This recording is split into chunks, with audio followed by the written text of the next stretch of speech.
হাই কি তেলেকে চাই আছো হাই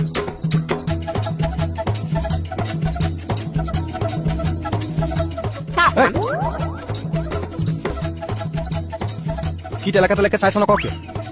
আপুনি বাইগুণটোত কি মুখৰ পৰা তেজ উলিয়াইছে খং উঠি আছিলে আপুনি উলিয়াইছে খং উঠি আছিলে উলিয়াই দিলো এই হাকো কি কথা কৈছে কিয় আপুনি মুখেদি তেজ উলিয়াইছে না তোৰ বাপেৰে আহি মন্ত্ৰ মাৰি তেজ উলিয়ালে নেকি নিজৰ বুলি তোৰ উলিয়া মোক উলিয়া নেকি ক উলিয়া ইহঁতে আপোনাৰ মূৰ গৰমকে দিলে হয় হে যাওকচোন থানালৈ থানাত কি হৈ আছে একো ঠিক নাই যাওঁ ৰ'ব পিছে চাইকেলখনৰ সৈতে কিন্তু আপোনাক বেছ স্মাৰ্ট দেখিছে thank you A few moments later. From the rising কাল মানে মই যেতিয়া উদয় হৈছিলো জন্ম হৈছিলো ফ্ৰম দ্য ৰাইজিং কাল মই মানে মানুহটো অলপ ইউনিক আছিলো অলপ ষ্টাইলিক কিবা এটা চান্স পাবহে লাগে